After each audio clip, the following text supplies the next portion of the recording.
Great. Hello, everyone, and thank you for joining today's webinar, Last Minute Monitoring Tricks for Black Friday. Hosted by Catchpoint, my name is Peter Salidas, and I'll be your moderator today. First, we have a few housekeeping notes before we kick off the webinar. All attendee lines are muted. The presentation is being recorded and will be sent out over the next couple business days. Feel free to use the Q&A feature in Zoom, the Zoom platform, and time permitting, we'll be able to answer as many questions as we can. Great, so today's webinar has a very specific focus. It's last-minute strategies that you can realistically deploy in your synthetic monitoring tool over the next couple weeks to better prepare your team for the unexpected during the highest traffic period of the year. This is Black Friday weekend through Christmas. And Dave, if you switch to the next slide.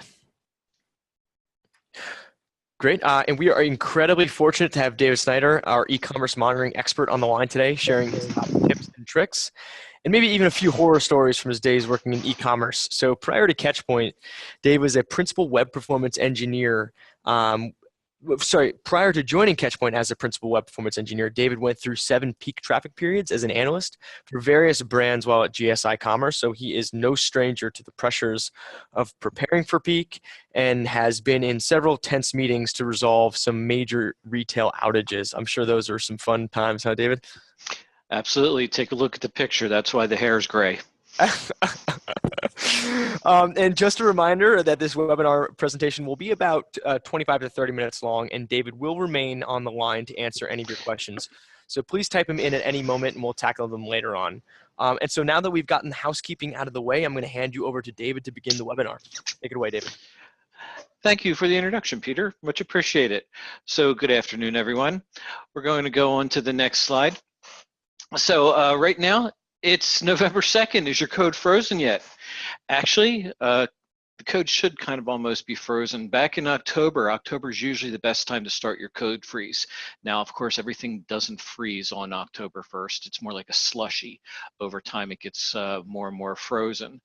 So early to mid-November, you're going to do some last-minute infrastructure changes, but you know, the week of Black Friday, that's where things are going to be pretty much locked down. No more changes unless absolute emergencies. You know, you're in peak mode at that point. Everything is all set to go, and most important, you don't want to allow anyone into the cage in the data center. God knows if somebody trips over a power cord or a network cable, yanks something out, that could definitely be a big problem. So just some simple things to remember before getting started. So next question. This is a question for everybody. What kind of e-com company are you? Okay, now I've actually divided this into 2 different types of e-com companies. Okay, so first there's the retail companies who host themselves. So whether they're hosting on Amazon Web Services or they're hosting, you know, on the Demandware platform or whatever it happens to be, basically they don't need to report to anybody except themselves. Holiday shopping period makes or breaks their year, and they generate the majority of the revenue during that period. Now, the other type of e-com company out there is a hosting provider.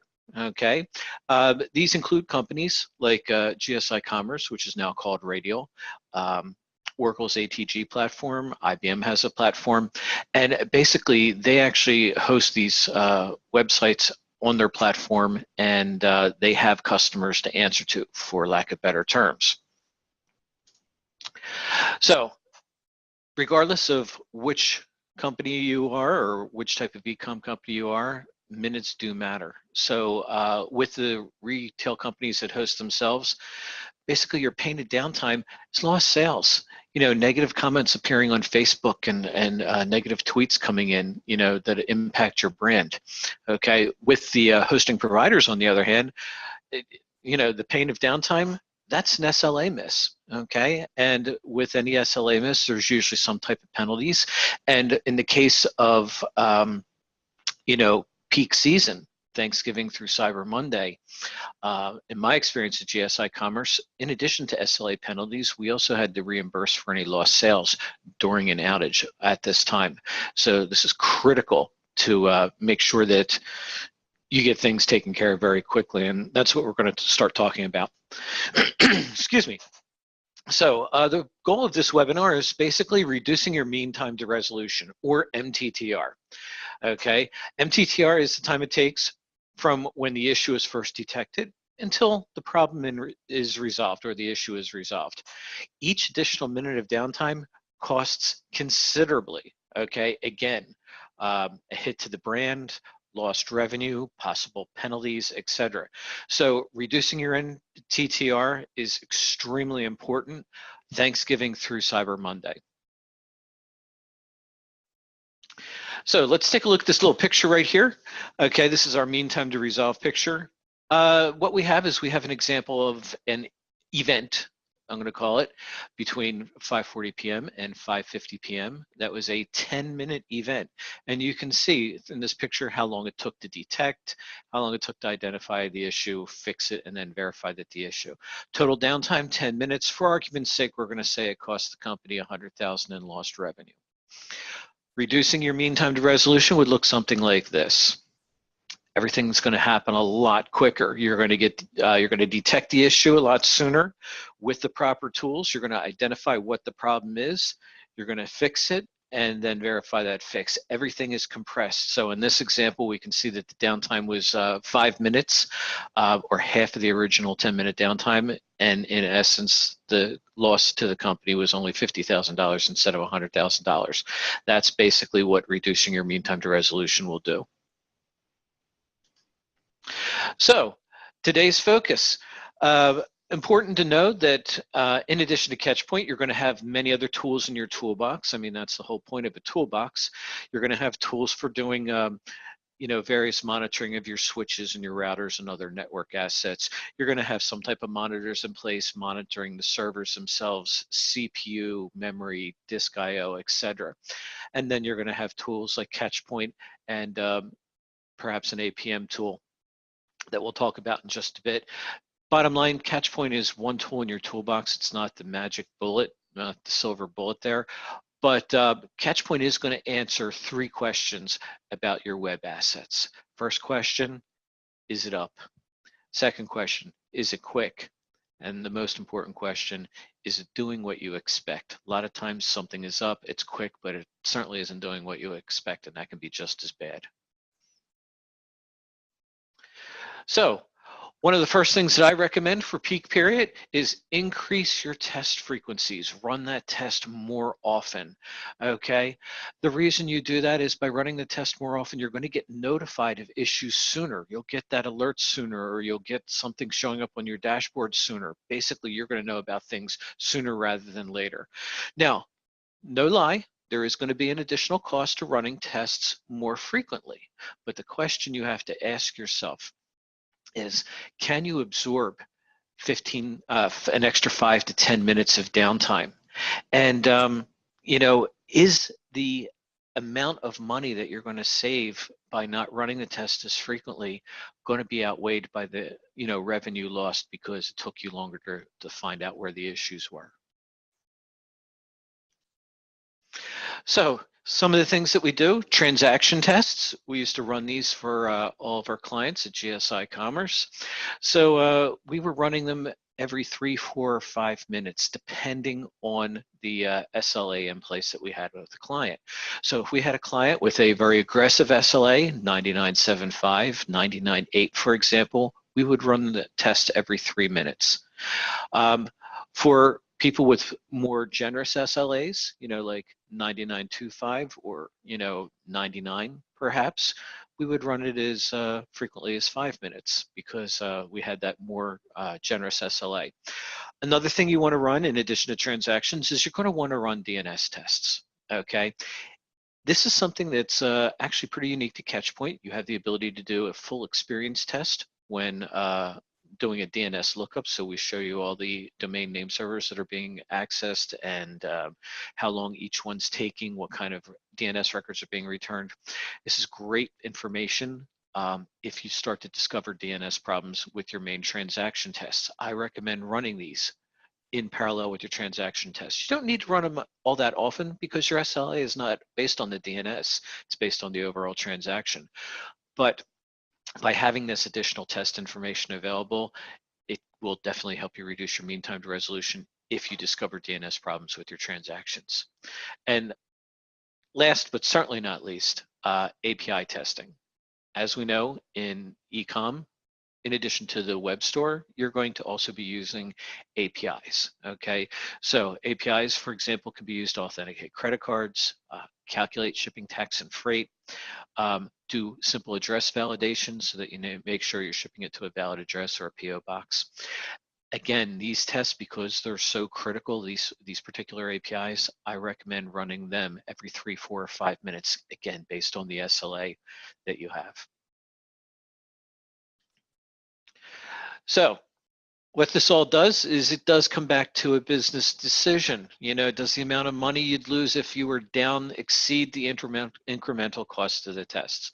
That's a business decision that you have to make. More importantly, what kind of SLA you have in place. Now, for the people who host themselves and they're just focused on their own particular business, you know, there may not necessarily be an SLA in place because you're doing this for yourself, but for the companies that are doing any type of hosting for others, there are going to be SLAs, and you want to make sure that you run tests frequently enough so that you can adhere to those SLAs. Okay, again, more aggressive SLAs require a much higher test frequency. So some of the things that we recommend during our testing is, you know, to answer that last question we had talked about, is it up, is it fast, is it doing what you expect? Well, one of the things that we definitely focus on is the website doing what you expect? And here's where we use asserts. Okay, so it's one thing to navigate a site or visit a page or something like that. You get an HTTP 200 error, which means the page successfully loaded. It loads in a reasonable amount of times, according to Gartner, 2 seconds or less. Realistically, probably closer to 3 seconds or something. But does that necessarily mean you're on the page that you thought you were on? You know, this is where an assert comes in very, very handy. So basically, an assert is simply checking for specific text on a page. Okay, I've got 2 examples here. The first one, if we get to, say, for example, the thank you page or confirmation page, depending on what you call it, we can check to make sure the word order number appears on that page, and then we know we're on that thank you page. You can also do just the opposite. You can say assert text not present, and what you can do is you can actually check to make sure that you didn't end up on the maintenance page.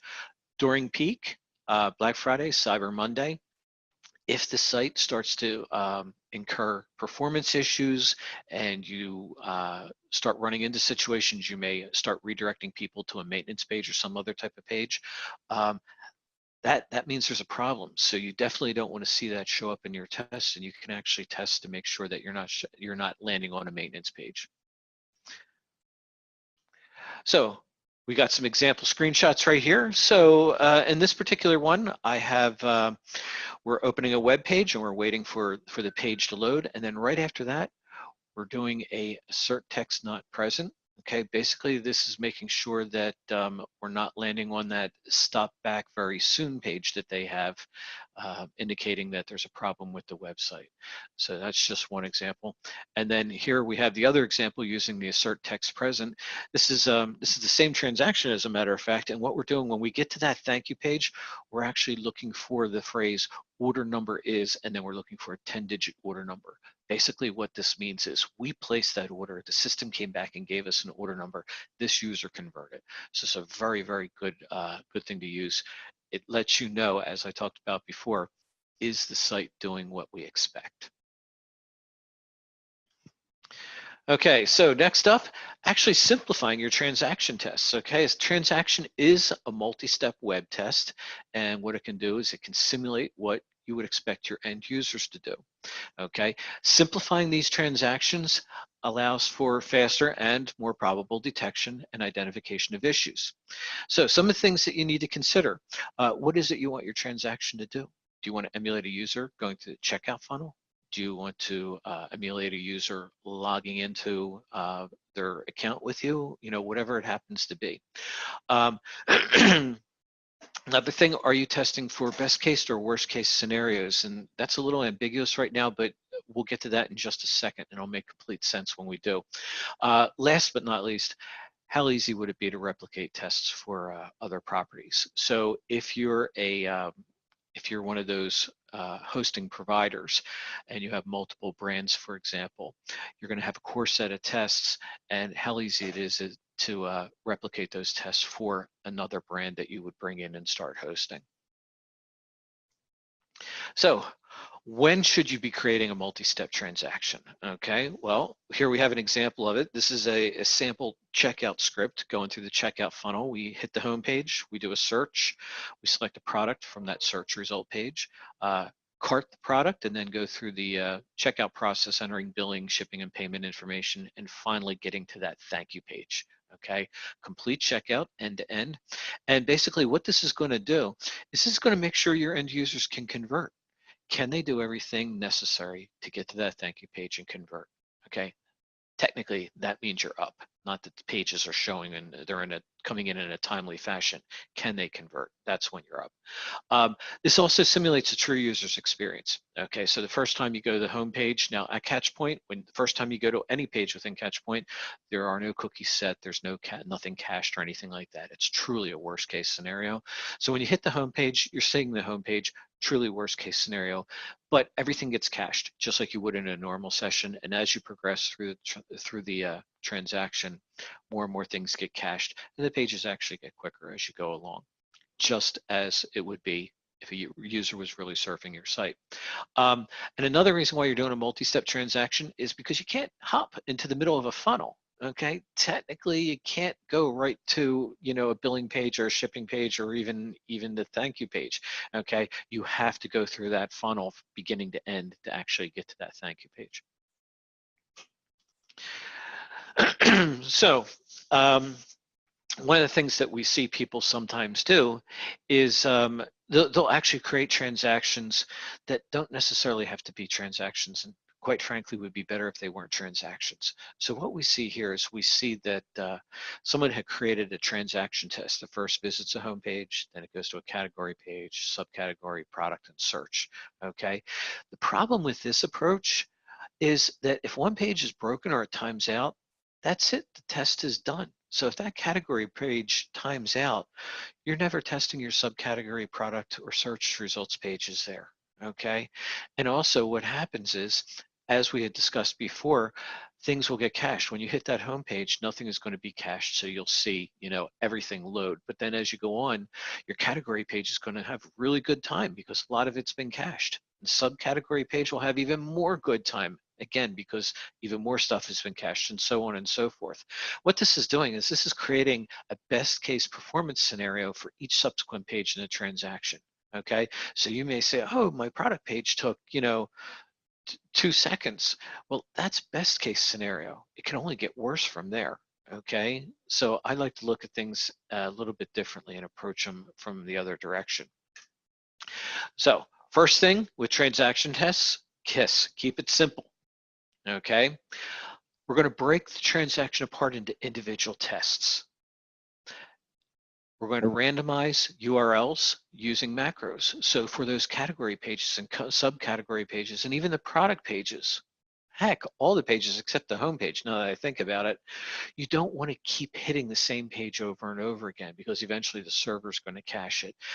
You don't want to keep using the same search term over and over again because that's going to mess up the analytics. You're going to have one product that's going to shoot to the top of the search results, and it's going to skew everything. So with Catchpoint's macros, you can actually randomize the URLs, going to a different category each time, selecting a different search phrase each time, basically randomly selecting from a list of 10, 12, whatever you want out there. Okay, and basically transactions should do only the bare minimum to prove what you want to prove. Okay, in the case of a funnel, you have to go through it, so that's what you want to do. In the case of a login, you can't jump directly into the My Account page. You have to go through the login process first. Okay, hence the need for transactions. But the other one that we talked about, where we could break it up, the advantage with doing that is simply if one test happens to fail, it's not going to affect the other tests like it would in a transaction. You can have one type of test run more frequently than another type of test. So you might want the homepage running at 5-minute intervals, and maybe the categories and search results pages running at 10-minute intervals. It gives you a lot more flexibility. And the most important thing to remember is when it comes to starting to expand, as you have more brands and you have to maintain more tests, by having transactions, you want to try and keep them as similar as possible. But if you have a site that doesn't have subcategory pages, one site has the full 5-step transaction because it includes subcategories. The other site doesn't. Now you have 2 transactions. By actually having individual pages, you don't have to worry about that type of thing. Everybody gets a home page, everybody gets a product detail page, everybody gets category, but maybe only certain sites get subcategory pages, etc. It keeps things much neater and much easier to maintain. So to look a little bit more about that, we're going to show you what I was talking about with the home page and category page and product page. So let's come over here. So what we've done is, this is an example. I don't have the original transaction anymore. I removed that, and I probably shouldn't have, but basically this is an example of what we were able to do by separating the individual steps into unique pages. So each test stands alone. Up here we have category, homepage, and product details, and they're all represented down here. You can see them overlapped in this chart, and you can see just how they are performing one another. In this particular case, I believe I'm running all 5 of these, all 3 of these at 5-minute intervals, but guess what? That doesn't necessarily have to be the case. Again, because they're separate tests, I could be running the homepage at 5-minute intervals and product detail and category pages at 10-minute intervals, and still overlay them in the same chart and get the information necessary.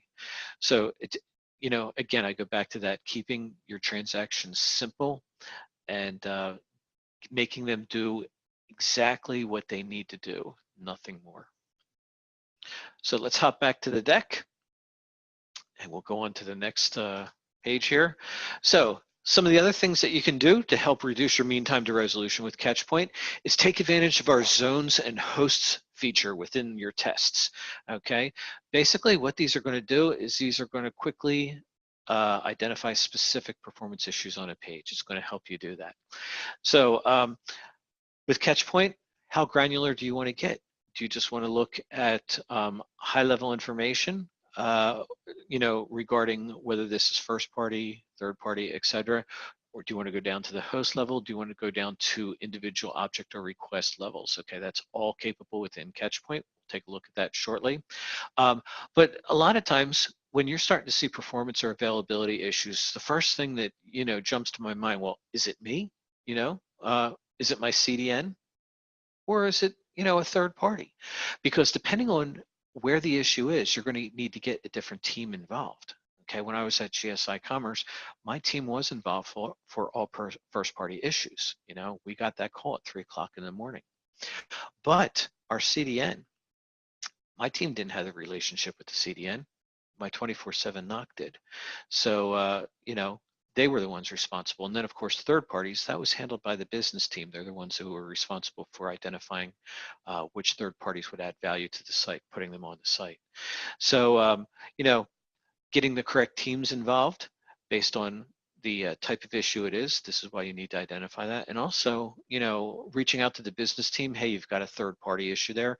First question they're going to ask you is, well, which third party is it? So, and that's a valid question. So all this information is available using Catchpoint's hosts and zones. And let's take a look at how that works. So we're going to come over here and I've got a tab here. So what I have here is I have a typical home page, and this is document complete. Okay, this is basically when the browser says documents complete, and it fires the onload event. User can start interacting with the page. And in this particular case, you can see that this home page was having some performance issues. You can see that, God, look at those times, in the 15-second range for document complete, horrendous. But they eventually found the problem, and then they were able to, resolve it and get much better times. So how did they do this? Well, when you look at this chart, first of all, they did this on the uptick, not the downtick. I can only go back so far here. But what they did was, when they saw a change like this in the chart, first thing they did was they took advantage of those zone feature within Catchpoint. So to do that, they would come up here and they'd click on the zone button. And then they would select the zones that they wanted. In this case, first party, CDN, and third party content, and then just draw the chart.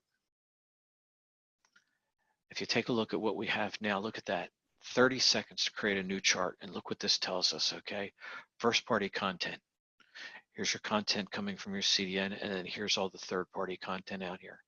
This was obviously a third party issue that they ended up fixing, okay? And like I said, you would see this chart and just the opposite. Things would be running smooth, and then all of a sudden things would spike up. This is when you would take advantage of this. So now that you know, hey, it's a third party issue, first question a business team is going to ask, or marketing is going to ask, is which third party? So that's where the host chart comes in. So again, we come up here, we click on that host button, and what this is going to show us, and again, this is all happening in seconds. I'm going to come over here and I'm going to select the hosts that I want to show in this chart. So in this particular case, what I want to do is I'm just going to select every single host that's on this page for this example, but I'm going to uncheck the first party. And let's go down and uncheck the CDN too, because we want to focus on third party here. So I've unchecked those two. We're going to add all these hosts to our chart, and then we're going to redraw the chart, and we'll see what we ended up having.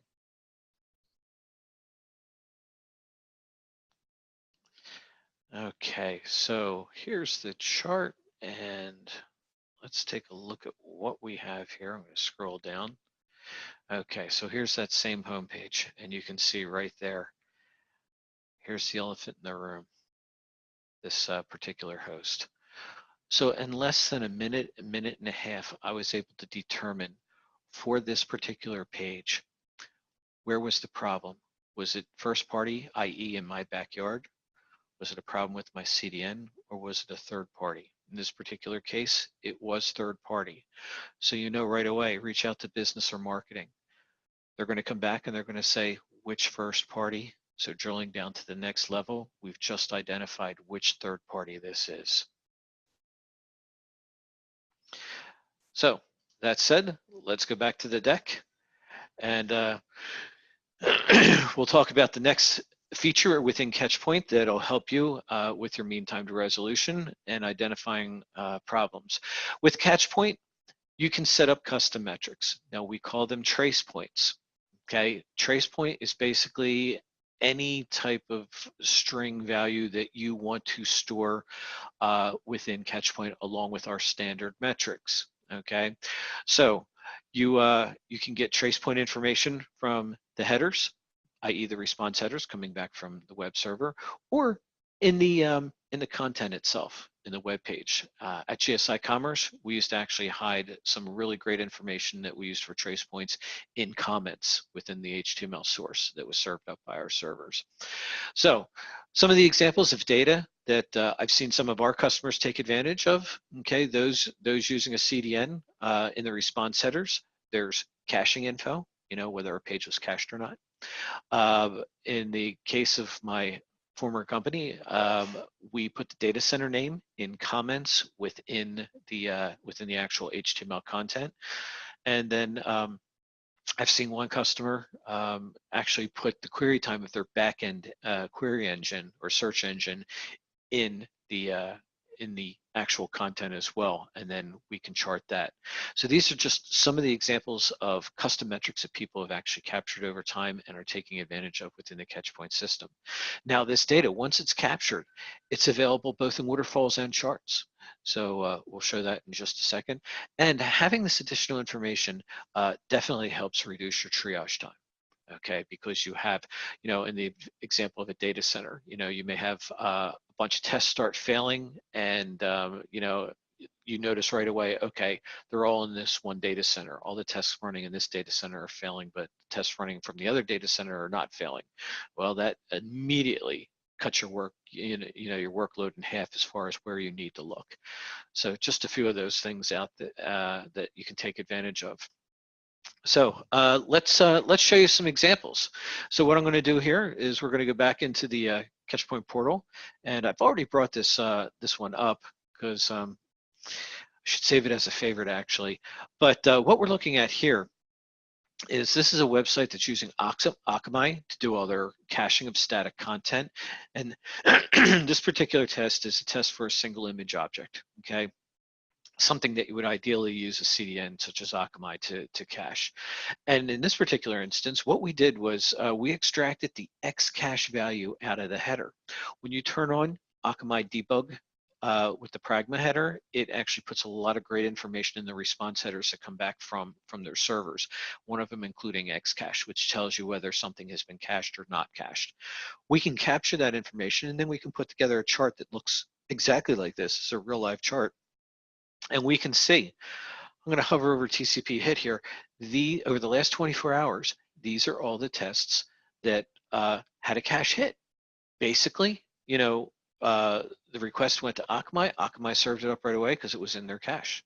Okay, and then right here next to that, within the same 24-hour period, these are all the ones that had a TCP miss or a cache miss, where we actually had to go back to the origin and request the information. Okay, now all this, of course, is done behind the scenes, but basically with trace points like this, you actually have the ability to turn any value into a metric and use that metric to quickly determine where problems are. So in this situation, if you see performance issues and the zone shows that it's a problem with the CDN, you can come up and take a look at your CDN caching chart like you have right here. And in this case, they're doing a great job caching, but could be just the opposite. You could see that they are having a problem caching, and that's where your problem is, and you can reach out to your caching supplier. Okie doke. So we are going to go back. Now we did discuss trace points, and trace points again is just a way of capturing any string that's available in the response headers or the response content, i.e. the HTML, and turning it into a metric. We also have what we call an indicator. Okay, indicator is exactly like a trace point, only it's a number. Okay, we differentiate between the two. Trace points are for strings, indicators are for numbers. They both basically do the same thing, allow you to capture custom metrics. But the reason that we separate them is with indicators, since we are guaranteed its number, we can actually do math on it. So at that point, we can do averages and standard deviations, min, max, etc., something that you can't do with strings. Okie doke. The next thing that's going to help you with your mean time to resolution is utilizing APM integration. APM is basically your back end. You're going to be looking at your applications and how they're performing, not the web layer, but basically the app layer. And it can also include some part of the database layer too. So what we're going to do here is detect and identify backend performance issues. So when you see a high wait time in Catchpoint, that's usually an indicator of a problem on the back end. Wait time with Catchpoint is also known as time to first byte. After we make that GET request or POST request to the web server, we set a timer. We wait for that first byte of data to come back. And if that's slow, that usually indicates, as I said, an issue on the back end. Maybe your app layer is doing a garbage collection, maybe your database layer had a slow running query, whatever it happens to be. The important thing to remember is, does your synthetic tool have an APM integration? And if it doesn't, this is why you should be using Catchpoint and taking advantage of that. If it does have an integration, is it set up? I mean, what's the point of having that great integration if it's not set up? So let's take a look at some of the examples that we have here. So within Catchpoint, okay, if you take a look at the error chart or error report in the analysis section, you can see once an integration has been set up, simply clicking on the gear icon, in addition to all the standard charts and other features, there's, in this particular case, it's with App Dynamics. You see an additional option to choose and go into the App Dynamics tool directly from Catchpoint. Okay, the same thing when you're looking at a chart and you drill into a data point that is actually comprised of multiple waterfalls. Again, you'll see that App Dynamic link there as well, or whatever APM you happen to be using. And last but not least, also in the waterfall. So up at the top, right underneath the public waterfall, we'll have a link that will take you right into your APM to the snapshot that the APM captured for that particular test run. So very, very useful with Catchpoint. As you can see down at the bottom here in the waterfall, you can see that very, very long red line. Okay, that's the wait time, and that's too long. Okay, that definitely indicates an issue with the back end, and then having that link to take you into your APM solution and identify what's going on the back end. You know, one less thing you have to worry about. You can quickly get to it and start troubleshooting, and again, reduce that mean time to resolution. So, alerting. Now, I don't know why I have to talk about this because I would assume everybody has some type of alert on, but the reality is I've run into situations where people have no alerts turned on. What's the point of monitoring if you're not going to alert when there's an issue? Okay, the whole point of alerting is to let you know when there's an issue, and it helps you identify that there are issues sooner. Okay, now in the event of Black Friday through Cyber Monday, you have to ask yourself, do you want to see every failure? During normal, you know, business times of the year, you know, i.e. non-peak, I may want to do some type of 3 strikes and you're out type alert, where a test has to fail 3 times in a row within a certain amount of time before I get the alert. You know, I don't need all this spam and you know, other grief from too many alerts firing at once. But with peak, heck, I want to know about every single alert because you know, time is critical when you're taking like 1,500, 1,600 orders per minute. You want to see every alert the second it comes in, and you can quickly determine, is this important, is it not important, and go from there. But you want to see everything, in my opinion. And also, are you taking advantage of a central alerting system? By default, Catchpoint is going to send you an email that there's an issue. Catchpoint is also going to send you an SMS text if you have that configured. But what a lot of people have is they'll have some type of centralized alerting system. For example, PagerDuty or VictorOps, or just a couple off the top of my head. Some people will use Slack for any type of failures. They'll set up a Slack channel or something like that.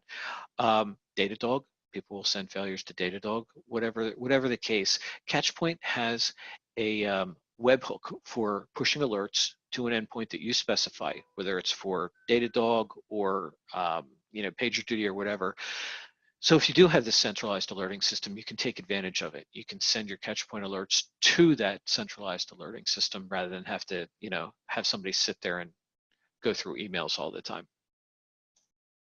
So what kind of alerts should you have up? Well, quite frankly, a test failure alert at the minimum. Again, that goes back to, you know, why are you testing if you aren't alerting? And, you know, I would want to know, again, if a test is failing for whatever reason, I want to know about it. At the very least, if the test is broken and it's failing because the test is broken, I'd want to go in and fix the test, let alone if there's a problem with the site. So having a test failure alert at a minimum, I think, is very, very important. Next thing, of course, you want to have is some type of performance alert. Okay. Now, Catchpoint offers a trend shift alert, which is very good. Don't get me wrong, I use it all the time. Black Friday, it's good. Okay. But do you want to do better? Absolutely.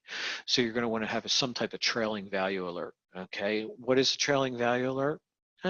For example, if the average response time for my web page has increased by 50% over the last 1 hour, send me a warning. If it's increased by 75% over the last hour, send me a critical. That's an example of a trailing value alert. And by taking advantage of that, it's going to reduce alert spam. You know, you might say something, if my page is slower than 4 seconds, send me an alert. That can get very noisy very quick. So people will go with trailing value, and that's what we recommend as well. Now, the best solution is to actually combine those two. So having a trailing value as well as a specific value, but you want to set the specific value a little higher so you don't get that alert spam. And the reason you want to do both is there was a situation I was in where we did have a trailing value set up, and over a period of 2 months, performance time actually, you know, it increased twofold, and we didn't catch it because it happened over such a slow period of time, a little bitty bit every day. You know, the trailing value never ever actually caught it. the next thing we know, we had a page loading in 15 seconds, and people are like, well, why didn't we catch this? What happened to the alert? It was a slow boil. So by having both of these tests involved, you can have that trailing value test, but then you also set an upper limit. Hey, if it ever gets above 10 seconds, we want to know about that too. And that's why that's the best option right there, taking advantage of both of those. Again, keep things simple. There's a ton of different alerts that you can do out there. You can alert by zone, you can alert by page size, you can alert by individual host. You know, all these are very, very valuable, but for peak period, you want to keep things simple. Okay, that's where you're going to have your best results. And by the way, you shouldn't be coming up with an alert strategy, you know, on November 2nd for peak. Okay, an alert strategy is something that should be worked on over the summer and, you know, fine-tuned, so when October 1st comes, you got the strategy pretty well nailed down and you're good to go. So to summarize, what we talked about today is how to reduce your mean time to resolution this Black Friday, as well as Cyber Monday, and let's not forget Thanksgiving, okay? A lot of folks out there are starting to light up tests and do email blasts on Thanksgiving to start the holiday a little early and generate some extra revenue, okay? Increasing your test frequency, excuse me, that will basically allow you to catch issues sooner rather than later. Of course, there is a cost involved with increasing your test frequency, so you need to make that business decision. Is the money that I'm going to spend in an outage event going to be more or less than the little bit of money I have to spend by increasing the frequency of my tests? Okay. You're going to simplify your transactions. Make the transactions do only what's necessary to prove your point. Okay. And also, break out transactions that don't need to be a transaction, like that browse transaction that we converted into 5 individual tests. Also, take advantage of inserting alert statements. Insert text present, insert text not present. Okay, what this is going to do is it's going to answer that third question from Catchpoint. Is it doing what it expects? And this is where you're going to test that. Am I on the page that I expect it to be on? Zones and hosts. I showed you a great example for zones and hosts, how you can quickly take a look at a situation and see, oh, there's a problem with document complete. Is it me? Is it my CDN? Is it somebody else? And that's what you use with zones. And then once you identify, hey, this is a third party, you can drill down a little further into the host's situation and identify the specific host. As a matter of fact, the third button that we didn't get a chance to show in this demonstration or this webinar is going down one more level to the request. So after you've identified a specific host, you can go down to the next level and show all the individual requests coming from that host. Trace points we talked about, let's say trace points and indicators, okay, but basically these are custom metrics that you can capture with Catchpoint, trace points being strings, indicators being numerics, so we can do math on them. And they can range from a bunch of things, you know, data center name, caching values, you know, query times, whatever you can dream up can be captured and stored in a trace point or indicator. Utilizing your APM integration, okay, we did a great example here with App Dynamics, where you do have links going right into the App Dynamics tool and drilling right into the particular test that you're looking at in Catchpoint right within your APM, and further reducing your mean time to resolution. And last but certainly not least, alerting. Make sure you have critical alerts in place. Again, at a minimum, you want some type of test failure alert, and then you know, a performance alert, good, better, and best type scenario. So that concludes our presentation. What I'm going to do is I'm going to pass it back to Peter, and we're going to open it up for any questions. Thank you so much, David. Fantastic presentation. Now we're going to delve into some of the questions that were posed during the talk. And I'd like to remind anybody else on the line who has a question to enter it into the question window to the right, and we'll try to tackle it. I think we have a few minutes, so we're coming up on the top of the hour. We have a few minutes to answer a couple questions. And I'll get right to them because we don't have much time to spare. So, David, one question came in about utilizing real user measurement data. How do you utilize RUM data during the peak period? Oh, sure. Okay. Well, keep in mind, real user monitoring is what the user actually experiences. So, just keep in mind if you're seeing slow data that they've already experienced it. So you you don't want to use it for any type of availability or anything like that. But what we did was we took the RUM data and we looked at it, we analyzed it, and it would allow us to quickly identify where we need to focus our synthetic tests. Okay, so if we're seeing, obviously with synthetic, you can't test every single page on the site. That would be impossible to do. But with RUM, you're capturing data for every page a visitor ever visits. And if you start to see a trend in your RUM data, like, hey, this particular page is, first of all, it's a hot page, but it seems to be performing pretty slow. Then at that point, you can go and you can create an additional synthetic test to start capturing data on a more proactive basis and capture extra data that's not available in RUM so that you can further drill down into it. With RUM, we also have the capability of capturing additional data like conversion data and dollar amount that would be resulting in that converted order. And because we capture this as well as performance data, we actually have the ability to correlate conversions and revenue with performance. We have this really great estimator tool in our RUM area that using a couple of sliding bars, you can say, okay, here's what my current average page load time is, and I saw this many conversions and this much revenue. What would happen if I slide this little slider and I made my response time a half a second faster? And then Catchpoint will recalculate everything and show a new chart, and it'll show you, basically, well, this is the kind of conversion rate increase that you could expect to see with a half a second quicker page. And this is the type of revenue that increase that you could possibly see. Again, these are projections, there's no guarantee, but it gives you an idea of just what kind of return you're going to get by making your page a half a second quicker. And again, that's where it comes to a business decision. I'm going to spend a lot of money to, get my page to be a half a second faster, but take a look at the projected returns. It's so worth it. Or it could be the opposite. I'm going to spend a lot of money and, the projected returns just don't justify it. But at least you'll have the data there to make those decisions.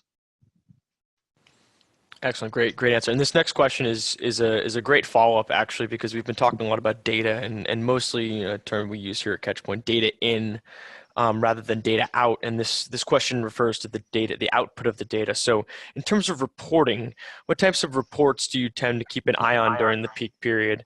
And what types of reports do you send to executives? Oh, good question. Okay, so I was in the operations, so we were focused very, very closely on the actual availability first of individual test runs and then performance second. The reason being is quite simply, if the site's not available, who cares about performance? One of our favorite charts and dashboards to keep up was simple scatter plot. Scatter plot for the last 3 hours, last 6 hours, whatever it was. We wanted to see every test that was running, whether it was successful or not. And that's what the scatter plot is going to do. It's going to show you every single test run. If the dots are blue, that means it ran successfully. If you see a red dot, that means it ran unsuccessfully. You click on the red dot, you go to work doing your triage. Also, with the scatter plot, you start to see shifts in time. If you start to see that the dots are getting higher and higher and higher in the chart, you know that you've got a performance issue going on, and you can act accordingly as well. That's what we did, from an operations point of view. Now, on the other hand, for executives, what we did was we created, an executive dashboard. Okay, we took data from Catchpoint.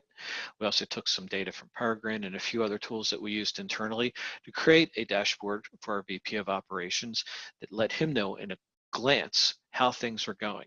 So a simple availability and performance grid with red, yellow, and green colors would tell him how the various checkout tests were doing for the different brands we were hosting. top open tickets if they were there. We also, using the ROM data, we were capturing revenue in real time. We were able to show that by brand. So this is information, from an ops level. Obviously, the more money you generate, the better. But is that going to help you do triage? Not really. So wasn't in the ops dashboard, but that's definitely in the executive level dashboard. Excellent. And I think we have a couple minutes. So I think we have time for only one last question here, David. So this one was pertaining to the third parties you were talking about in that hosts and zones chart you were showing. What plan should you establish for removing problematic third parties and communicating with your vendors? Oh, good question. Me personally, the fewer the third parties, the better. Because I'm an engineer and I look at things purely from the performance perspective. The reality is that there's other teams that need that marketing data or need the advertising data or whatever. So, we got to find that happy medium. It's key to know from an operations point of view, to know who the business partners are, or who the marketing team, or who from the agency is responsible for the tags, so that you have a partnership there. You can work together. I find that tag managers anymore are an absolute must. Between third-party tags and now fourth-party tags, and sometimes even fifth-party tags, where you have tags that call other tags that call other tags. Not everybody knows what everything is. So by having these tag managers in place and putting all these tags, marketing, advertising, analytic tags, etc., into a tag manager, if you start to discover a problem with a tag, whether it's causing availability or performance issues, you can reach out to your business team or your marketing team or whoever's maintaining that tag manager, bring this item to their attention, and they can immediately remove that tag from the site, so that any performance degradation that tag is causing is no longer a problem. The tag has been removed from the site. Okay. At that point, whoever has the relationship with that third-party vendor, again, usually the business or the marketing team, they can reach out to them and find out what's going on. If it's affecting you on Black Friday or Cyber Monday, chances are it's affecting everybody. Chances are that they don't have the infrastructure, to handle the volume of data that they're getting. But at least you'll be able to, reduce the chance of you being hit hard by ripping that tag out with a tag manager quickly. A lot of times you'll hear, people say, well, that data is very, very important, whether it's marketing people or advertisers, or whatever. But Black Friday, Cyber Monday, these are the two biggest shopping days of the year. This is what makes or breaks any retailer's year as far as, generating revenue. So the question then becomes, what's more important, that marketing data or actual revenue generated by people making purchases and converting? And that's not a hard decision to make. Excellent. Awesome. David, so that, we're hit the top of the hour, so I'm going to be quickly, briefly just wrap up. I'd like to extend a huge thank you to David Snyder for presenting today. Thank you so much, David. That was a fantastic presentation. And of course, everybody that was able to attend today, some great questions came in. And, I just want to apologize because there are a few questions that we did not get to answer, but we will have somebody from Catchpoint follow up with you individually to get those questions answered. Thank you again, David, and everybody who was able to attend, and have a great rest of your afternoon or morning, wherever you're tuning in from.